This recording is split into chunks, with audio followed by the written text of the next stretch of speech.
Roti yang menghidupkan. Demikian tema kebaktian pada hari Minggu ini.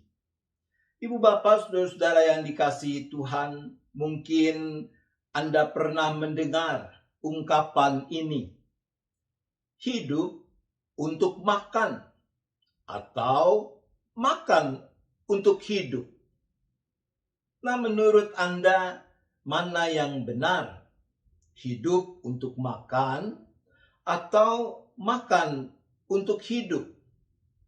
Jawaban yang sepatutnya tentu kita makan untuk hidup, bukan hidup untuk makan. Sekalipun mungkin ada orang yang memang hobinya wisata kuliner, yang gemar hunting makanan enak kesana kemari. Bahkan ketika rumah makan atau restoran pun belum diizinkan beroperasi, tetap melakukan hobi kulinerannya itu lewat GrabFood atau yang sejenisnya. Tapi apa sih sebenarnya perbedaan antara makan untuk hidup dan hidup untuk makan? Menurut saya secara sederhana begini, kalau makan untuk hidup, berarti hidup adalah prioritas utama. Dan makanan dimaknai sebagai salah satu alat untuk mencapai, untuk merawat kehidupan itu. Oleh karenanya terkait dengan makanan, bukan pertama-tama urusan enak dirasa, indah dipandangnya, melainkan seberapa makanan itu baik untuk menunjang kehidupan. Sementara hidup untuk makan lebih mengutamakan urusan kenikmatan makanan, baik rasa maupun penampilannya. Itulah yang diprioritaskan. Kita membaca Yesus berkata, "Akulah roti hidup. Barang siapa datang kepadaku, ia tidak akan lapar lagi. Dan barang siapa percaya kepadaku, ia tidak akan haus lagi." Apakah dengan itu Yesus melulu bicara seperti dalam ungkapan makan untuk hidup? Ada benarnya juga sih. Tapi yang Yesus maksudkan, saya yakin, lebih dari sekedar urusan bahwa untuk kehidupan jasmania diperlukan makanan. Ketika Yesus mengatakan, "Akulah roti hidup yang turun dari sorga," jikalau seseorang makan dari roti ini, ia akan hidup selama-lamanya. Maka Yesus bicara tentang sesuatu yang melampaui kehidupan tubuh jasmani yang fana ini. Yesus mau menyatakan hal keselamatan dan kehidupan yang kekal. Ini yang sulit dimengerti oleh orang-orang Yahudi pada saat itu. Persepsi mereka tentang siapa Yesus sangat dikuasai oleh ukuran-ukuran duniawi. Bukankah ia ini Yesus, anak Yusuf yang ibu bapanya kita kenal? Bagaimana ia dapat berkata, "Aku telah turun dari sorga"? Itu reaksi mereka sebagaimana dicatat di dalam Injil Yohanes tadi. Dengan itu kira-kira mereka berkata, "Kita tahu siapa dia, anak Yusuf dan Maria. Kita tahu dia sejak kecil. Dia kan tukang kayu dan anak tukang kayu itu. Kok bisa-bisanya, berani-beraninya mengaku diri sebagai roti yang turun dari sorga?" Saudaraku, jangan buru-buru mempersalahkan orang-orang Yahudi itu. Saya pikir kalau saya ada di antara orang-orang Yahudi pada saat itu, kemungkinan besar saya juga memiliki persepsi yang sama. Apalagi mendengar Yesus bicara bahwa roti yang kuberikan ini adalah dagingku yang akan kuberikan untuk hidup dunia. Saya rasa sebelum peristiwa kematian dan kebangkitan Yesus, sangat sulit untuk memahami apa yang sebenarnya Yesus maksudkan ini. Tapi setelah peristiwa Jumat Agung dan Paskah, mestinya semuanya menjadi loud and clear. Menjadi sangat jelas apa yang Yesus maksudkan itu. Bahwa di dalam dan melalui kematiannya terjadilah penebusan atas dosa dunia dan manusia. Apa yang tidak mungkin terjadi jika manusia mengandalkan diri sendiri menjadi mungkin. Bahkan telah diwujud nyatakan oleh Yesus lewat peristiwa salib yang kita peringati setiap Jumat Agung.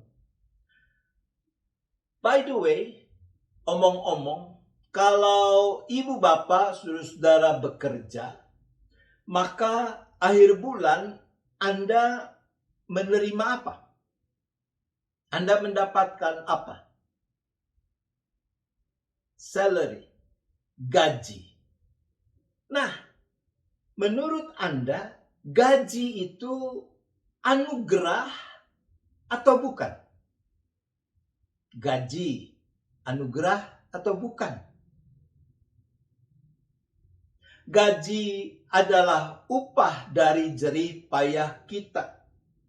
Karena kita sudah bekerja, maka kita berhak untuk mendapatkan gaji. Nah, anugerah itu bukan upah, bukan juga hak. Itu adalah pemberian yang dilimpahkan pada kita sekalipun kita tidak layak untuk menerimanya. Itu prinsip mendasar di dalam iman Kristen. Sola gratia. Hanya oleh anugerah. Itulah kemurahan Allah di dalam dan melalui Yesus Kristus. Tapi jangan pernah lupa bahwa itu bukan anugerah yang murahan. Roti yang kuberikan itu ialah dagingku yang akan kuberikan untuk hidup dunia. Harga yang harus Yesus bayar adalah nyawanya sendiri. Saudaraku, ketika Yesus mengatakan, inilah roti yang turun dari sorga. Barang siapa makan daripadanya, ia tidak akan mati. Pastilah Yesus menunjuk pada kehidupan kekal yang bersumber dari kebangkitannya dari antara orang mati. Seperti dipersaksikan misalnya dalam Roma 8 ayat 11. Dan jika roh Dia yang telah membangkitkan Yesus dari antara orang mati diam di dalam kamu, maka Ia yang telah membangkitkan Kristus Yesus dari antara orang mati akan menghidupkan juga tubuhmu yang fana itu oleh rohnya yang diam di dalam kamu. Kalau begitu, apa yang harus ada supaya kita bisa menerima roti yang menghidupkan itu? Yohanes 6 ayat 47 mencatat sabda Yesus demikian. Sesungguhnya barang siapa percaya, ia mempunyai hidup yang kekal. Apakah ibu bapak saudara-saudara percaya kepada Yesus?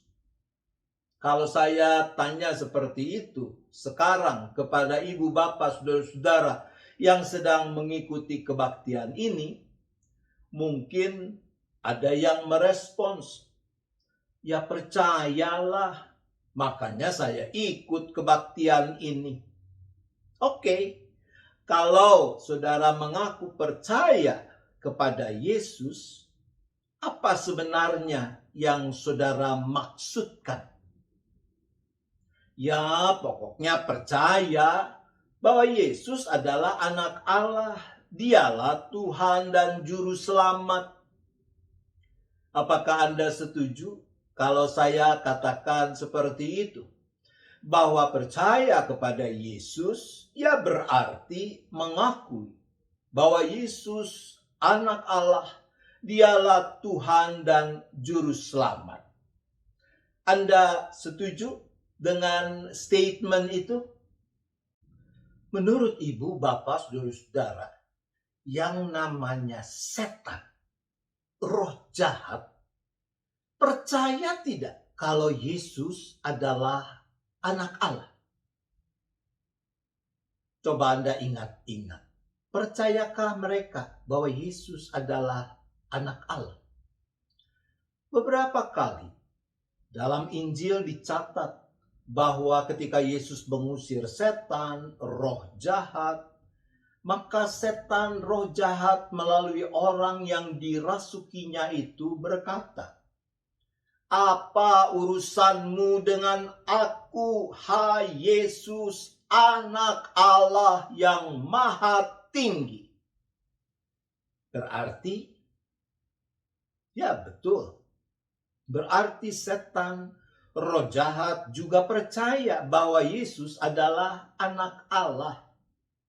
Jadi, kalau percaya yang ada pada kita, yang kita praktikkan adalah melulu percaya bahwa Yesus adalah anak Allah, dialah Tuhan, maka bukankah kita ini masih sekelas dengan, ya betul, berarti kita masih sekelas dengan setan, dengan roh jahat. Ibu bapak saudaraku, kata percaya yang digunakan di dalam teks kita adalah kata kerja pisteo atau kata bendanya pistis. Kata ini mempunyai dua sisi, seperti dua sisi pada sekeping uang logam. Kalau kita punya uang logam, maka dengan alat tertentu kita bisa mengiris sekeping uang logam menjadi dua keping. Nah, kalau sudah kita iris sehingga masing-masing cuma punya satu sisi, apakah uang logam itu masih berharga? Masih bisa digunakanкah untuk bertransaksi? Oh, tentu tidak. Uang logam baru sah, baru berharga ketika di keping yang sama ada kedua sisinya. Begitu juga dengan iman, pistis, pisteo. Kata itu punya dua sisi. Sisi pertama adalah percaya seperti yang sudah kita bicarakan. Bahwa kalau kita mengatakan, "Aku percaya kepada Yesus," maka makna pertamanya adalah bahwa aku ini sungguh percaya bahwa Yesuslah Tuhan dan Juru Selamatku, bukan yang lain. Tapi pada saat yang sama harus ada sisi kedua. Maka kita harus selalu mengingat bahwa pistis juga berarti menaati dengan setia. Jadi karena aku percaya bahwa Yesus adalah Tuhan dan Juru Selamatku, maka aku mau menaati segala firman-Nya dengan setia. Itulah yang dimaksudkan dengan percaya ketika Yesus mengatakan, "Sesungguhnya barang siapa percaya, ia mempunyai hidup yang kekal." Sola fide, hanya di dalam iman. Percaya yang utuh dengan kedua sisi itulah yang harus ada dalam diri setiap kita. Manakala kita sungguh-sungguh rindu untuk mengalami kehadiran Sang Roti yang menghidupkan, roti yang memberi kita kekuatan dan pengharapan ketika awan kesusahan menyelubungi hidup kita. Mari kita memohon hikmat dan kekuatan untuk merawat sikap percaya yang benar itu. Tuhan menolong kita. Amin. Mari kita berdoa. Bapa di sorga, yang di dalam Yesus Kristus dan persekutuan Roh Kudus, kami percaya saat ini Engkau juga ada bersama dengan setiap kami dimanapun kami berada, karena Engkau adalah Allah yang maha hadir. Tolong kami ya Bapa, mampukan kami untuk terus menumbuhkan, merawat percaya yang benar, yang bisa memampukan kami untuk menyambut kehadiran Sang Roti yang menghidupkan itu. Terima kasih Bapa, kami memohon hanya di dalam nama Yesus. Amin.